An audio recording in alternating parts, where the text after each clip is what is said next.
Alright, Elden Ring from a storytelling perspective. Check first, by the way.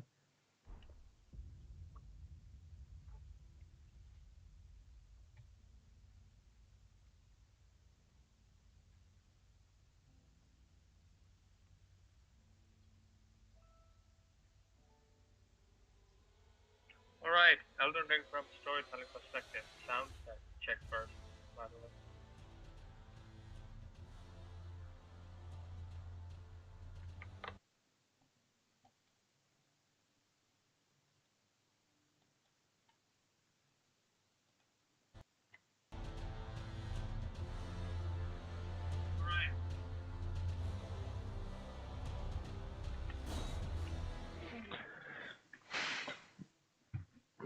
Alright, so. Oh no, I pressed continue by mistake. Alright, we gotta get out of here. Uh, okay. So why are we making this? Because just wanted to tell you how I approach from software games in general, but this is more about Elden Ring. Because I've seen like a lot of people talk about how Elden Ring is overhyped, how these from software games don't really have any story, but I'd like to prove them wrong.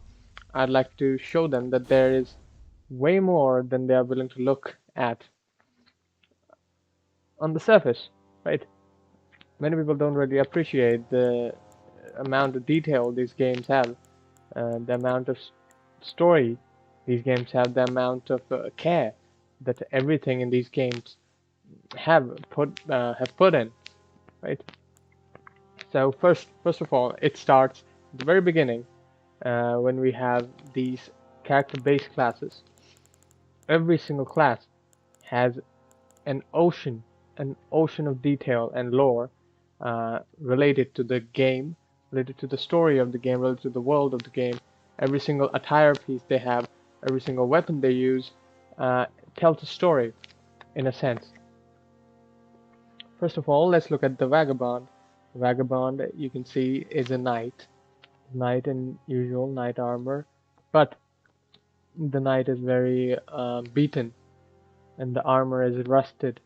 It feels like that they've been close. They've approached through the it's you might say they're from a farther land because you might be able to notice that they have like these blue accents on their dress. So these blue accents, I'm talking about the vagabond first. These shade of blue accents are very connected to the warrior culture that Horalu comes from. Um, Horalu Godfrey, you might know him as. He comes from that warrior culture, and these are tarnished. They appear to have taken his culture from his culture, and they have like descended from his culture of warriors, of hunters, and like you can see that detail here, right? Very rich design. They carry they carry a simple heater shield and a broadsword and a halberd. Good weapons for all kinds of combat, for horse-mounted combat, and for you know combat on the land. They seem to have approached by sea, as you can tell by the rust and the assortment of ropes and all that stuff. They It seems like after Marika banished them, they went with Godfrey, and like this is them returning from that.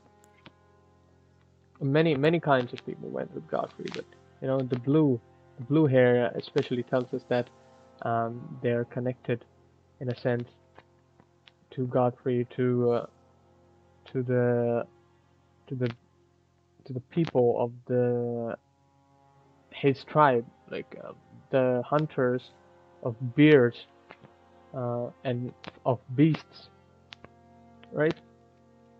And that's good because that's just from this. We're not even gonna choose this for now. We can maybe. So and then we have the warrior. I'm not trying to tell you like the history of everything. I'm just trying to show you that how much history and how much of detail there is. Even as a new player, you might be able to notice these things, right? Because this is your European-esque armor. This is more Arabic in a sense. It's ornate. It has your head wrappings that are usually seen in Arabic culture, and it already shows like two distinct cultures in here, right? So this is the warrior. They're dexterity-based characters, starting class, and you might be able to see their ornate dancer-esque clothing because um, there's a character alluded to in this series as the Blue Dancer who was the teacher of Millennia Blade of Michaela, and it seems to me that he was somewhat connected to this tribe, or like belonged to this tribe, or maybe was the progenitor of it. It could be either way because they have like dancer-esque accessories, as you might be able to see on the gentleman's tie. There is those things like, yeah, and they are very dexterity based, so they move quick. They almost in a sense they dance. So we are just able to make that out just from looking at their attire, right? And there are even more details where we might be able to tell, like if we looked deeply. So we look at the hands, right? We look at the gloves. They have green gems in them. Um, and you might be able to wonder. You might wonder, like, oh, where are these green gems from? I don't know either, but knowing this game, that probably has a lot of significance, right? That probably does have a lot of significance. You cannot ignore details like that in this game. You have to keep in mind, you have to pay attention to every single small detail you have in this game.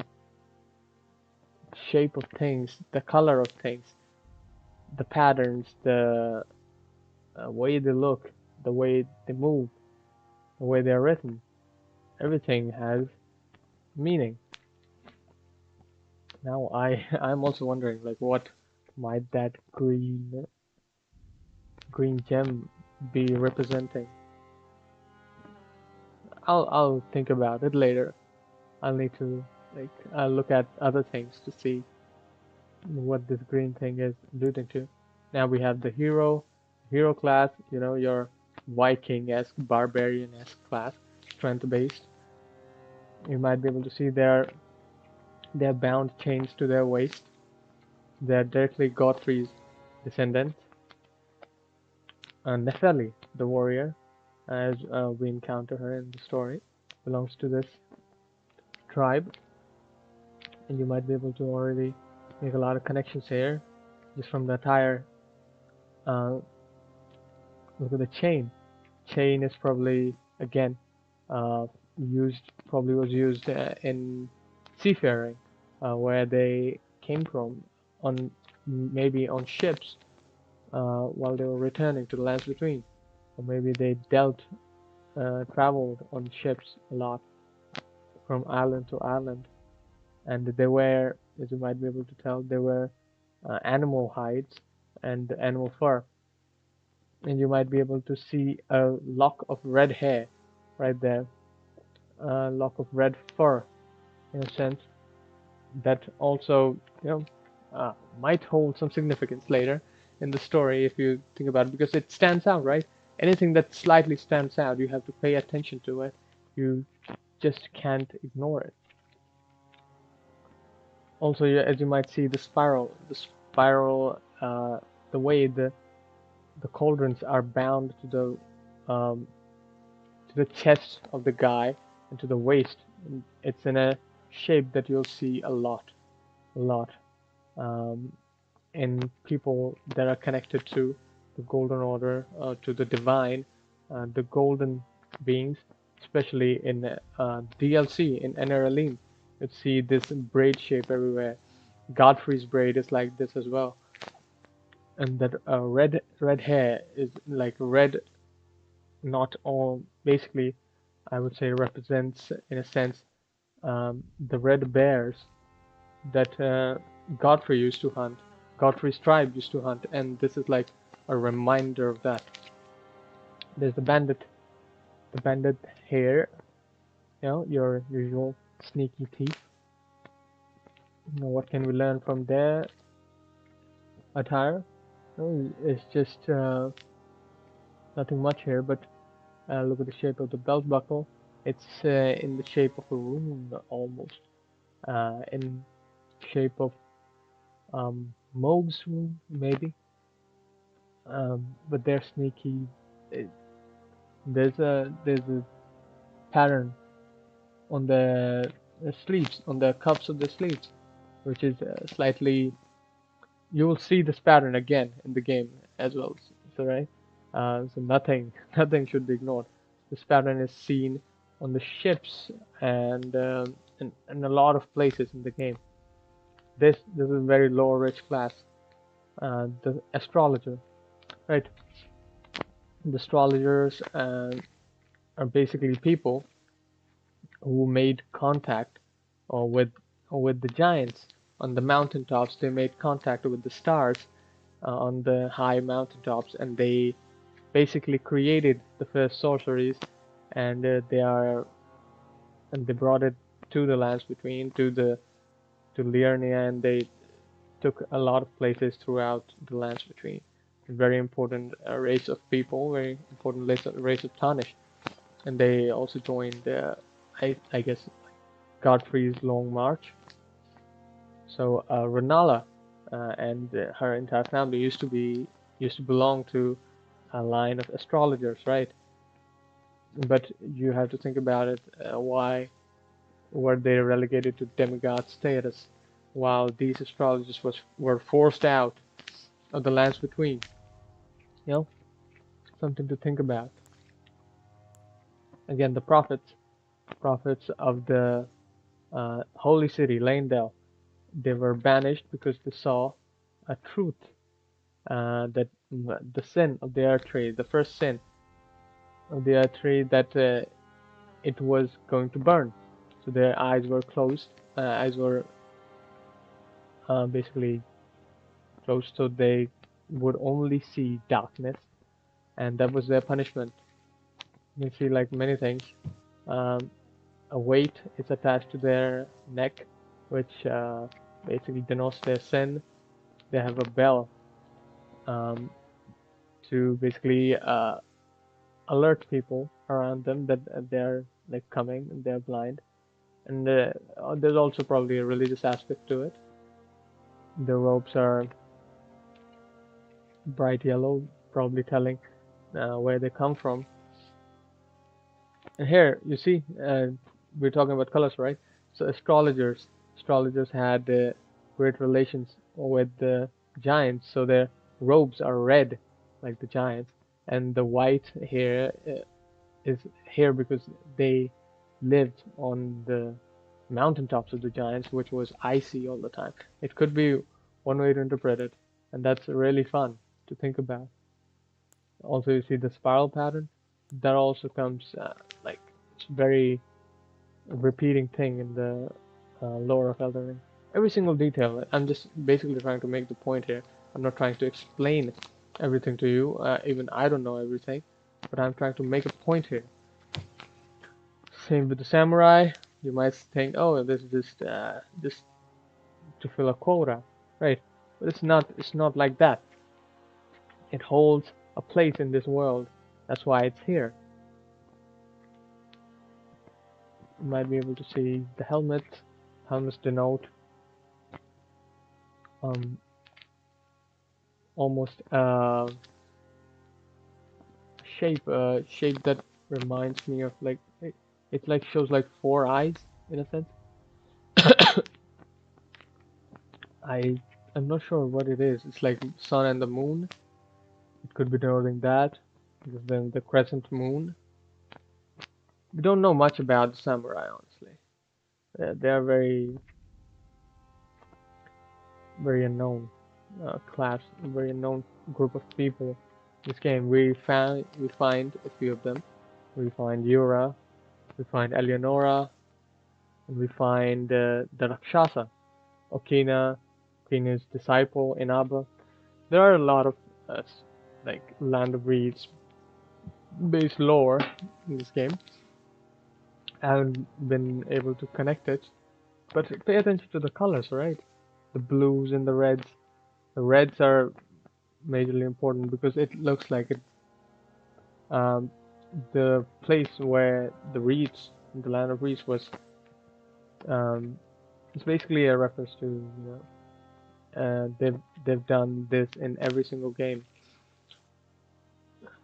I think it is representative of a place where that was ravaged by bloodlust, and people were just taken in a frenzy, and they started killing each other, and the rivers of blood, you know, a very important weapon in the game. There are blue accents here on the armor as well, on the swords as well. Again, the prisoner, this is a berserk reference in a sense. Prisoner is able to use sorceries as well as a rapier. So one might consider them so, like astrologers in a sense, or like people who picked up astrology. They don't really have much to show because they were probably stripped out of everything and captured. Very detested people, it seems like. This punishment is not very kind. These are confessors. Even the people that served the order were expelled because they were tarnished. They were expelled. And confessors, you might say that there's one character in this game, an invader, which is basically serves as an assassin. He's a confessor. These are agents of the Two Fingers that take care of tarnished that are going against the Two Fingers. Basically, they're like executioners, inquisitors in a sense. They're tarnished themselves, so they were expelled as well. And the wretch, as usual. So we're gonna pick something. Doesn't really matter what we pick. I'm gonna pick up the vagabond because I'm doesn't really matter. I'm gonna just enter a name, whatever for now. Right. And here again, we have a lot of lore uh, about every class, every single class. We, we went over that.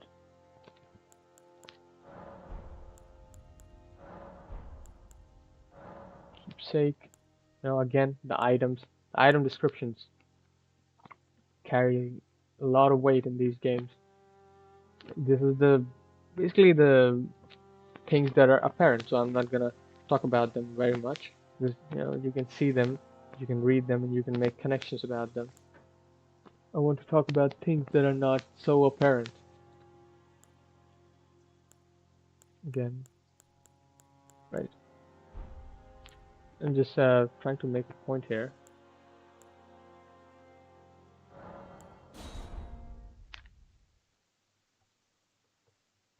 So there was another thing that I think I missed. Basically, background of your character, race of your character. And they mention like several races there, and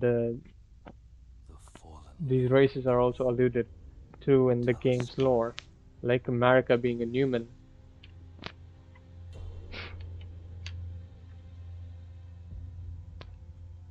Again, it's very apparent, but you have to look at every detail, listen to everything that is said, everything that is shown, and like make your own connections.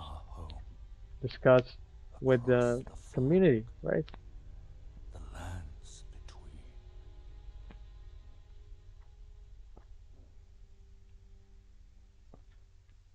I'm not gonna skip it because there are things here.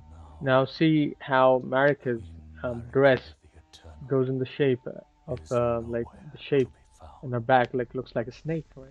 And America does have And in connections with the snakes. night of the Black Knives, Godwin the Golden was first to perish. You can see the appearance of the Black Knives with white hairs, right? Soon, Marika's offspring, demigods swarmed White hairs are also representative of something. the shards They're usually of represented the with Elden people that live Ring. underground or people from outer space. The mad taint of Here we their have Mold and newfound Mikella. strength triggered the shattering. Yeah, we have Radon being devoured by Eagle the Serpent. You have seen that there were two small eggs there, War and from the which no Eagle lord just hatched out of arose. one of those eggs. That means like other eggs were also like hosting these A abyssal war serpents in a sense. leading to abandonment We have by Radon, the greater Melania will. facing each other. Oh, Now this rise we are in a now, sort of mausoleum, right? ye We are trying tarnished, to rise the tarnished ye that are dead, dead, who yet live. who yet live, right? Because America picked death The from the call Earth of Tree's order, long-lost and grace we are doing some sort of speaks to us all. um, a thing to bring the tarnished back, right? Under America's surveillance, America's Horaloo, statue. This is Godfrey chieftain of Horaldo, the and they have Badlands, died. All the tarnished that are being called back have died. the ever brilliant Goldmask was performing some master. sort of alchemy or some sort of Fear, the deathbed companion, sorry, some sort of the loathsome an experiment. dung-eater, Dungir being hung at the capital. and Sir Gideon Othniel, Gideon was the buried with ears all-knowing. in sense that he would take his all-hearing, all-knowing self to death with him. At the end, that's us. So grace has reached And us and has beckoned us to rise again from a one pile of grace would bodies. again bless So it has to everyone that was shown the before. They have all tarnished died. of no renown.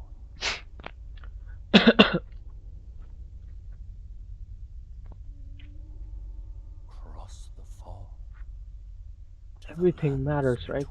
between, You saw a gold mask. There was like, some golden liquid to on the stand ground. Maybe it before was the poison. Maybe it Elden was Ring. something Goldmask drank and like he died. Or it was maybe he was trying to create And something. He was become trying to create gold. the Elden Lord. He was trying to forge something.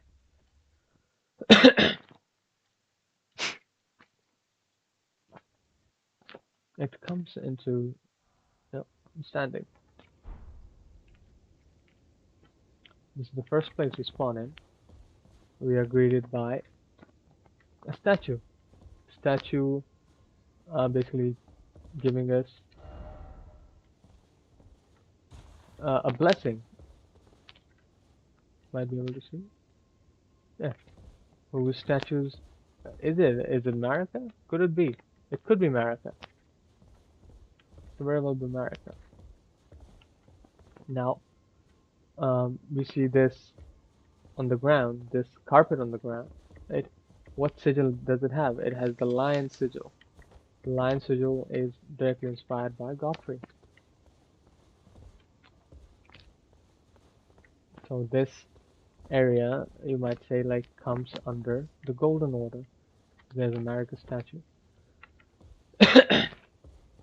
and there's the Golden Lion sigil, which is the Golden Lion is Sarosh, Godfrey's regent beast that he took upon his um, back, basically.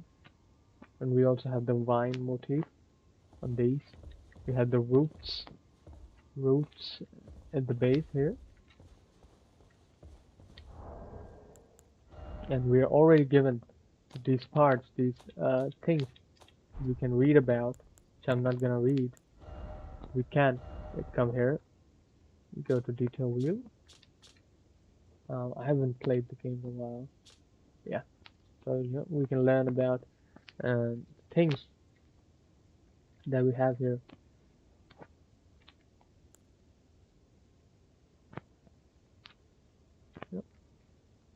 We learn that it uh, serves both axe and spear, right? And that's a very peculiar word to give it here. The axe. This axe is very symptomatic of Godfrey and his bloodline. Because everyone in his bloodline basically uses axes. And not Morgoth and Morg, but direct descendants like Godwyn and Godric and himself, and Nephili. They are users of axes. So the axe motif also carries meaning here.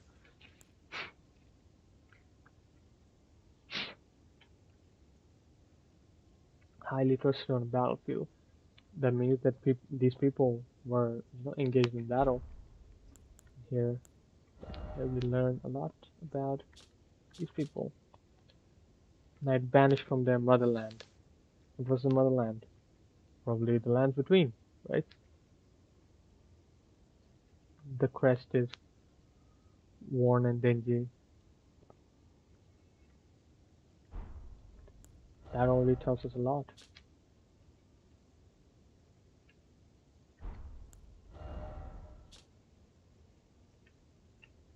Lengthy vagabond journey.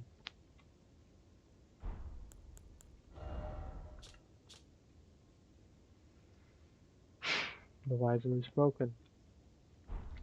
Like already, like you feel so many things. You can also see that there are books here, there are scrolls here. So this used to be a place where people would come, sit down, and study. Seems like a place that where people would come here, pray to the goddess, sit down, and study about different things. Maybe sacred texts, maybe about our teachings, such things. Again, items, their descriptions are plenty, but I'm not trying to focus on the things that are, just out there. I'm trying to focus on things that are hidden. That is the point I'm trying to convey here. And look here. You see this? You see this design that we have here? Like we saw this design in uh, the opening scene, right? When you saw these lot of coffins lined up, rise ye tarnished. Those coffins had the same structure, same design on this pedestal that we have here.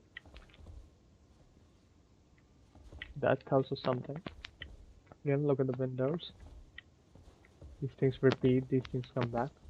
Now, here, I have something on top. Might be able to see it better from the outside.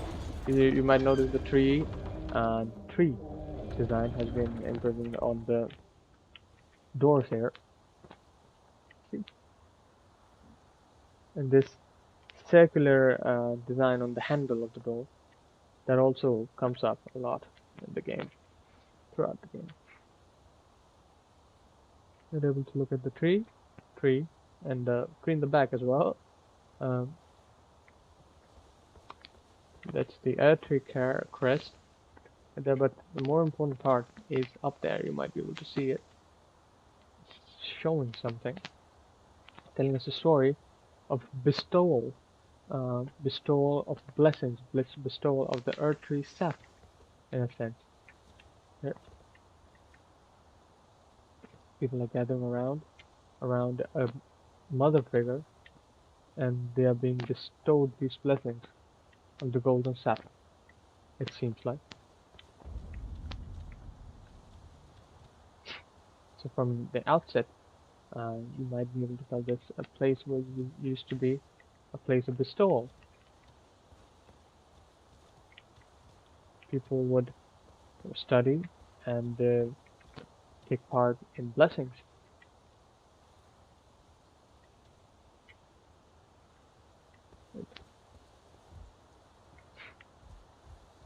You see the earth tree itself. I mean, there's nothing hidden about the earth tree. You see the vine motifs here. These come up a lot. these are a good way to connect places and the lore together, because you only see certain designs in certain places, like in real life, right? There are Roman designs, there are Roman foils, Roman design aesthetics that repeat in their works. So you are able to classify them in a sense to certain people, to certain eras, to certain cultures. That is the reason they exist, right?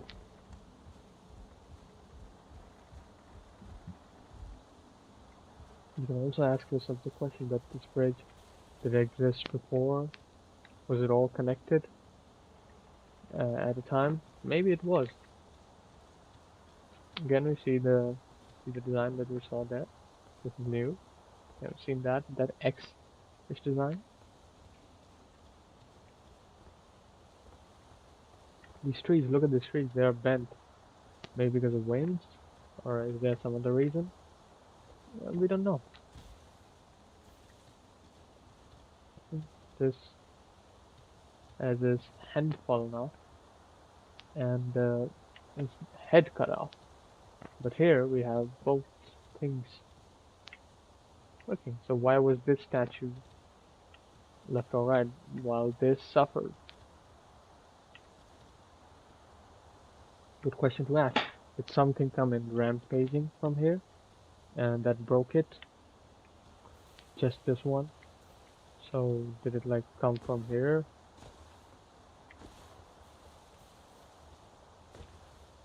Not playing Night Rain. Um, did it like we have stairs here? So this must have connected somewhere. I have nothing here for now.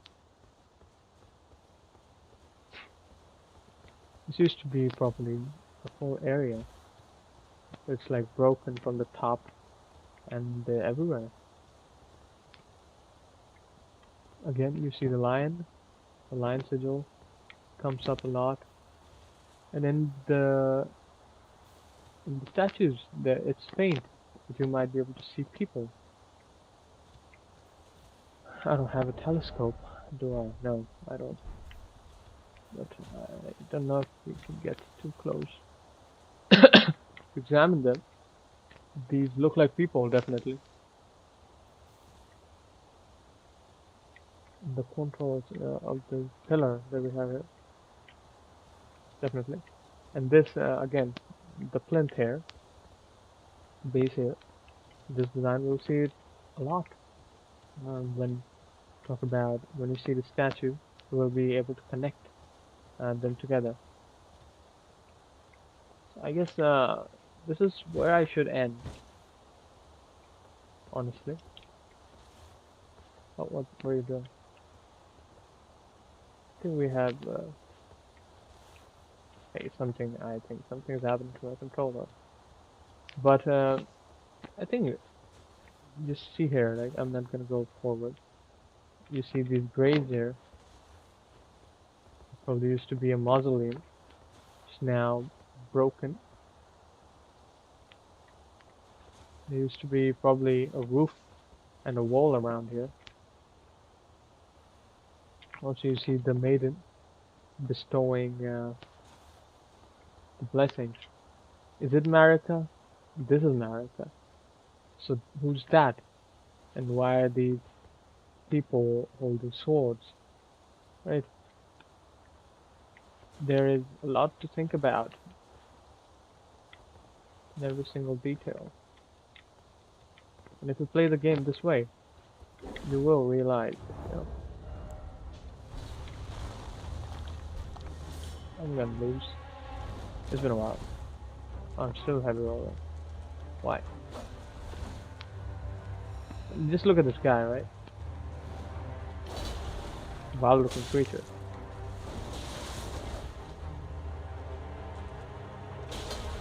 But, green. You see green? You already see like things like green is also emblematic of stamina, endurance. And it comes from the earth tree. You'll see medallions with green amber. I'm probably gonna die here. So my game is lagging. It's not made for streaming, that's why I don't stream. And I think I should end it here because I've been yapping too much for. Basically, it might seem like nothing to most people, but it's been a while, and my throat is tired because I don't speak this much very often. Again, we see Melina, we see this place, we end up here somehow. How? We don't know.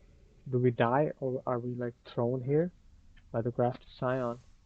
Um, because you see the Grafted Scion, you see him back again in Godric's um, Stonewall Castle, and basically Godric is collecting tarnished to graft to himself. This is basically it. We have Godric's soldiers and nobles all over down there.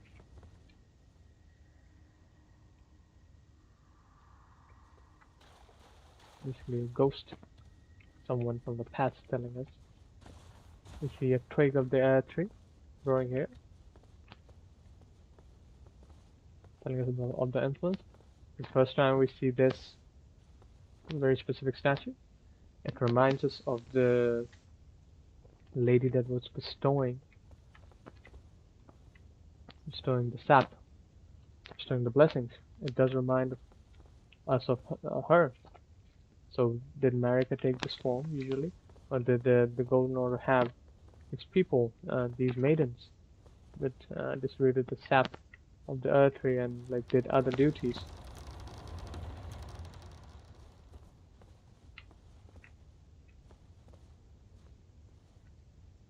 The pillars, see the wines of the Earth Tree incorporated, and the wines and the roots, basically a very important part of the design.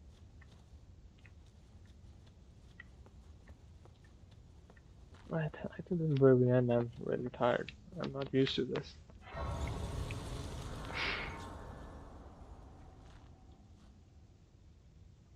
You can try to see these things here.